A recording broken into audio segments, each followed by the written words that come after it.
While the history surrounding FDR's administration is disturbing, there is said to be a darker level, and one that is openly satanic, in the design of the dollar bill.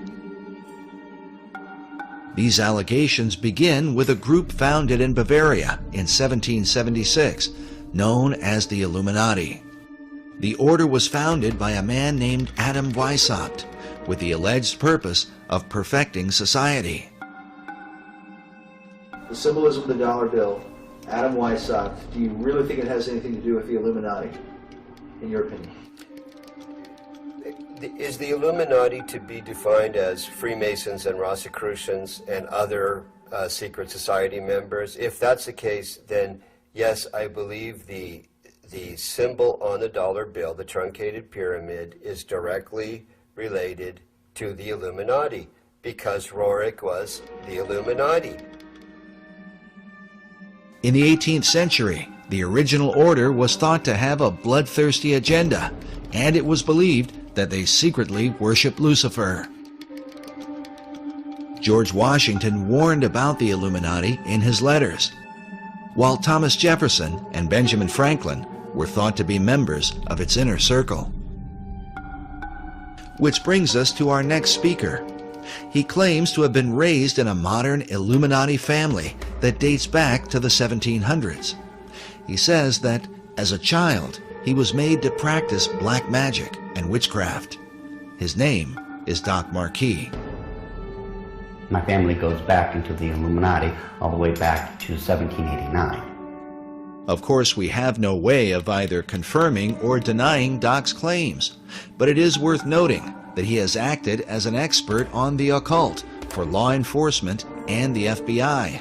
According to his publisher, in the past he has appeared on and consulted for Geraldo Rivera and Oprah Winfrey, and for shows like Hard Copy, Inside Edition, and Unsolved Mysteries.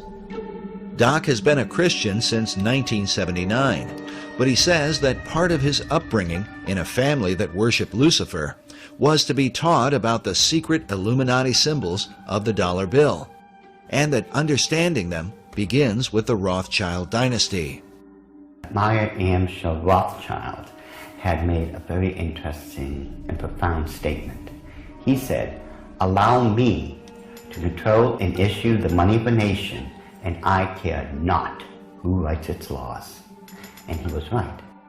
Meyer Amschel Rothschild is called the founding father of international finance.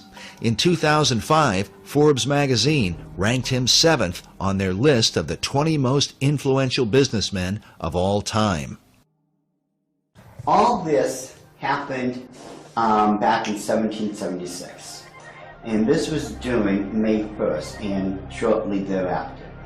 The significance behind that is that on May 1st, 1776, Dr. Adam Weishaupt, who was a devout Jesuit priest, who was given the chair of the professorship of religious studies at Ingolstadt University, was approached by Meyer Amschel Bauer, who would later change his last name to Rothschild, along with 12 of his most financially influential friends.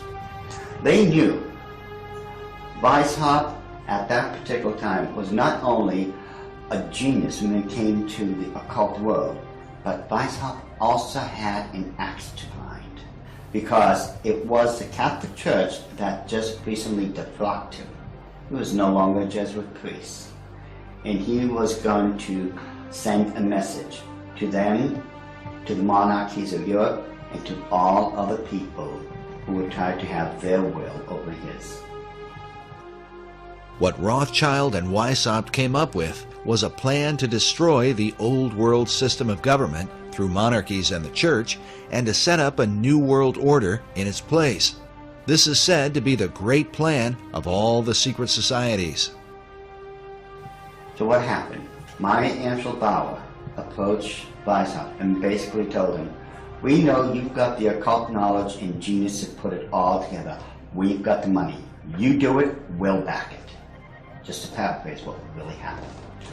So in 1773, Weishaupt started creating what had never been created before.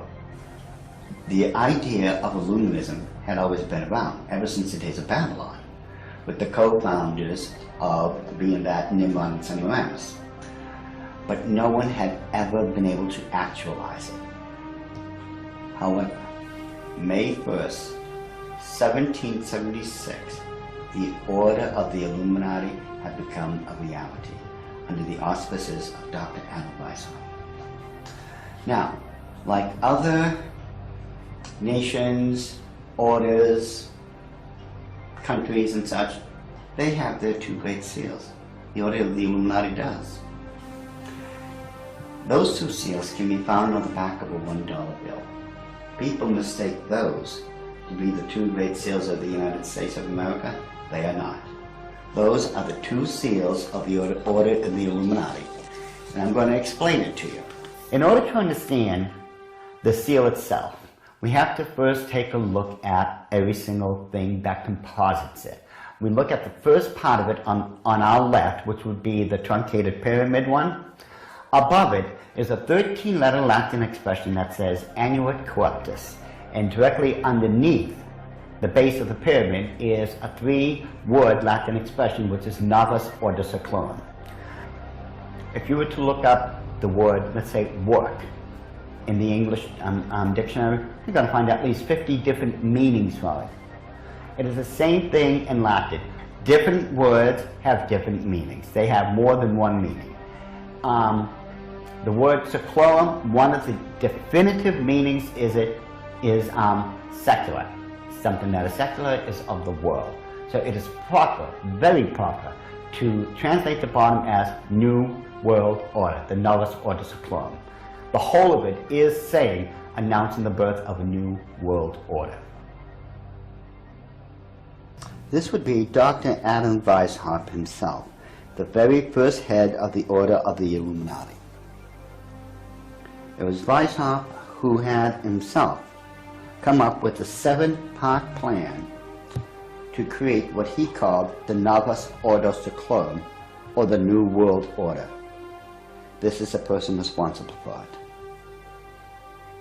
The interesting thing about the front of the dollar bill is that there are 4 huge ones. There is one in every single corner.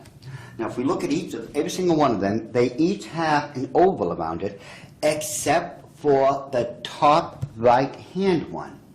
Now if we look at this blow-up version of it, you will find there is no oval. This is a shield that is surrounding the one. Now, the reason there was a shield here is because this is very similar to the original shield that was given to the Rothschild family when Baron Meyer Amschel Rothschild had become knighted in England and received the lordship. If we look across the top of this shield, all the way to the left-hand side, it drops down and forms a crescent moon. It's a crescent moon because it represents the female goddess in the occult world. At the bottom of that shield, of that lunar moon, you will see the owl. And it's very obvious once you take a good look at that part of the crescent moon. And it is the same Illuminati owl that is being worshipped at the Bohemian Grove in California by those members of the Bohemian Grove, where presidents, premiers, kings and queens and heads of nations throughout this world have met. You can tell just by looking at this photo, that is a 40-foot owl. It is made out of oak, and that the worshippers are surrounding that fire pit around that altar, which is easily reflected in the lake around them. This is definitely the owl of the Illuminati. The rituals performed at the Bohemian Grove are occult and idolatrous. One of them, called the cremation of care, is supposed to be a mock human sacrifice, though some suggest that real killings take place. When President Nixon was there, he commented about the extreme homosexual environment at this all-male boys' club. Among other powerful American leaders who have been spotted at the Grove are Ronald Reagan, Dwight Eisenhower, Jimmy Carter, Newt Gingrich, and George Bush Jr. and Sr. Now, when we take a look at the O, it is actually, occultically speaking, the shape of the Ouroboros, the snake that's going around in a circle, devouring itself. This O is actually the eye in this lady's face that they want to look at. This is the O. Now, what's in the center of this O? You take a good look. It is the exact same owl of the Illuminati that we saw on the back of the $1 bill. So the question then becomes, who owns L'Oreal? But the owl seems to be a major symbol for the secret societies, as they are found repeatedly inside government buildings in Washington, D.C. And a giant owl figure is even seen in the street design, with the United States Capitol in the midst of it.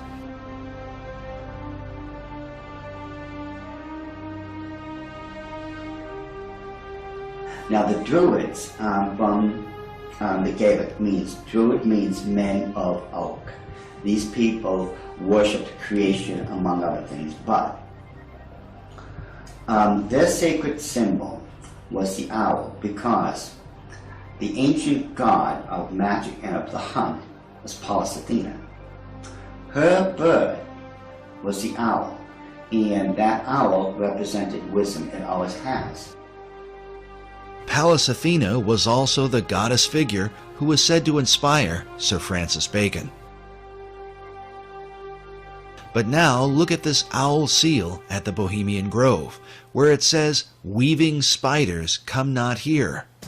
While the line is taken from Shakespeare's Midsummer Night's Dream, could this also be a veiled reference to what seems like a spiderweb design that forms the background of the dollar bill? Are there additional secrets hidden there? Now, I'm sure you've heard of a Rorschach smear, or the Rorschach ink blot test as created by Dr. Rorschach himself. You see the ink in the forefront and everything else is in the background. This way your subconscious mind is supposed to pick up on what's on the foreground, and you're supposed to be able to tell what you are subconsciously seeing. Notice how it's very busy. Lot of intersection diagonally lines. You can't make out what's there. But let's get rid of the background noise, get rid of all the diagonal lines that doesn't belong there, and let's reverse the principle of Rorschach and take what's in the background and bring it to the forefront and see what's there. Because once we do that, we find out it's quite obvious that there is another Illuminati owl, and that it is perched on something that looks like an arrow. That is what they don't want you to see.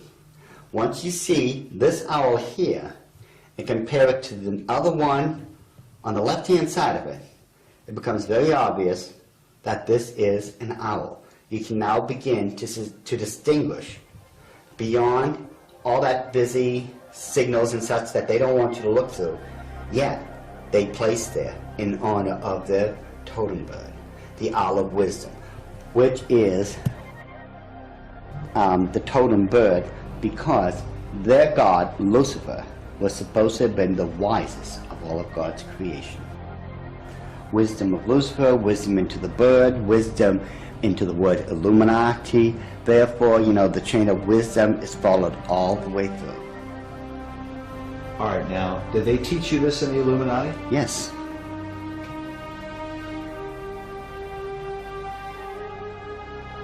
Well, I want you to understand that the first symbol is known as a pentalpha, from the Greek word for five, pente. It is a five-pointed star. Now this next one is a pentacle.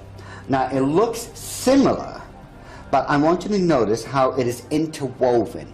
It runs through and in between itself. Now this next symbol is what's known as the Star of David, the Mogan David, the Jewish Star, the Seal of Solomon. There's numbers for it. This is the symbol for the nation of Israel. Now, when you take a look at it very carefully, you will notice that it is two equilateral triangles that are interwoven. This shows the union of God with man. However, when you look at the next one, it's similar to it. It's known as a hexagon. This is when you take two equilateral triangles, place one on top of another. Symbolically speaking, you're placing man above God. Now, this next symbol is the foulest, the most evil of all symbols in the occult world. There is nothing that can even come close. It is known as the hexagram. It is the six-pointed star with a circle surrounding it. It is this symbol that must be used during high ceremonial magic or high ceremonial witchcraft when you are summoning up demons to this plane of existence. The use of the hexagram is said by Doc to be very symbolic and seems to represent the occult concept of a Christ figure, just as the Maitreya was for Nicholas Roerich and Henry Wallace. But what Christ do they mean? Doc believes the pattern of hexagrams in the design of the dollar bill provides the clue. If we take a look at the 13 stars directly above the head of the eagle and connect the dots, you will see where the very first hexagram is located. And if you notice that surrounding the hexagram is the 28 guidelines that make a circle. Now, inside every single point, the 6 points, is a star. There are 6 of them. They surround now the 7 stars. Remember, 6 is the number of man, 7 is the number of God. Now, it is man that is surrounding God or is placed above God. If what Doc is saying is true, this could represent the person the Bible calls the man of sin, who opposes and exalts himself above all that is called God or that is worshipped.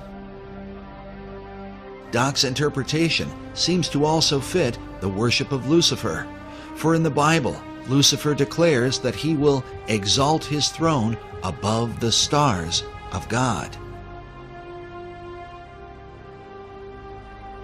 Next, Doc claims a second hexagram can be found by connecting the various points where the much talked about number 13 is represented.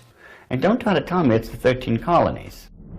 There are 13 stars above the eagle's head, 13 stripes in the shield, 13 leaves on the olive branch, 13 arrows in the eagle's talon, and then 13 letters in the phrase E pluribus unum, which makes for 2 points on either side of the eagle's head, for the 6 points total of the hexagram. If we take a close look at the same seal and connect all the 13s together, just like we did when we were kids, when we were playing that game, connect the dots. Once we connect all the 13s, it becomes very apparent where the second hexagram can be found. In this one, which is very obvious, already comes with a circle around it.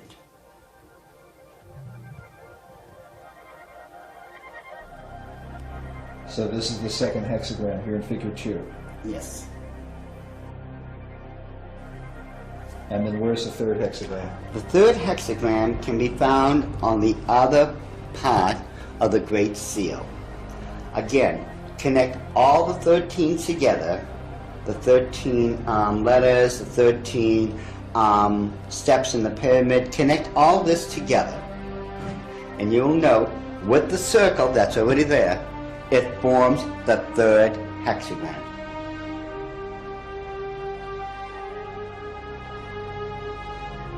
In other words, a 6, a 6, and a 6.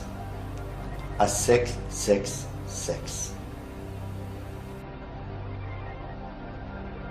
Doc has deciphered a code that, if there, would glorify Lucifer's Messiah, whom the Bible calls the beast or Antichrist. In the book of Revelation, it reads, "Here is wisdom. Let him that hath understanding count the number of the beast, for it is the number of a man, and his number is 666." Could there really be 3 six-pointed hexagrams on the dollar bill? Once we start at the base of the pyramid, which is the foundation of all things, and follow the design of the hexagram itself, you're going to find out something very startling. We go from the M and follow the symbol all the way up to the A. The A cuts directly underneath the eye of Lucifer all the way to the S. The S connects all the way down. It goes in between the V and the I and connects all the way to the O. And following the symbol, the O connects up and over along the symbol of the hexagram to the word N. In perfect sequence, it's M-A-S-O-N, Mason. It's not what a lot of other people have espoused, that the symbol connects down to the M in seclorum and that the word is an anagram or something like that. Those people who are doing that obviously don't know what they're talking about, or they don't know how to plagiarize me correctly. Because the order of the Illuminati have stated and always will state, this is perfectly spelled out to be M-A-S-O-N, Mason. This points conclusively that the Masons have been involved in the order of the Illuminati. This was back during the Council of Wilhelmsbad, which would have been July 16, 1782.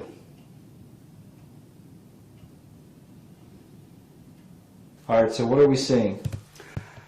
Now, if we look at the bottom one of the reverse side of the dollar bill, you'll see on the right-hand side that, again, there's a lot of busy intersecting diagonal lines. Yet, if we apply the same principle we just used to reveal the hidden hours of the Illuminati and apply it, we will find that there is now a skull-faced winged demon. And it is very obvious, once you take away the background, the busy noise, it becomes very apparent what it is and that it's been there all along. And if we just simply go and enlarge that section, just start with a small one and just keep enlarging it and enlarge it even more, even with the background noise there, as I call it, I think it becomes very apparent what we are now looking at, that it is still a skull-faced winged demon. And it is these demons that are protecting and blessing the two great seals of the Order of the Illuminati. And it would make perfect sense that it had to be demons used to protect these seals, since I am convinced it was those same demons that handed them over to Thomas Jefferson when they first created them. I am convinced, beyond all doubt, that that indeed was a demon sent up from the bowels of hell, probably under the direct orders of Lucifer himself.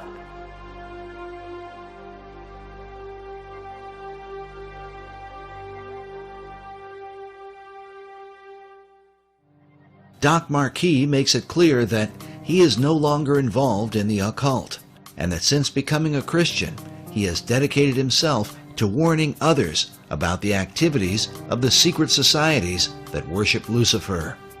I've been doing this now since the late 70s, when I first left the Order of the Illuminati, and that's when at that point I had become a born-again Christian. At that time, I realized what I had been doing all along. Maybe in my own way of trying to make up for what I had done, and I've done a lot of heinous things in this life, I begin to wonder if I'm not trying to make up or atone for some of those things I had done. And I know in my heart of hearts that as a born-again child of the King, my sins have already been bought and paid for. But still, there's just that part of me that still feels so guilty about everything I've done.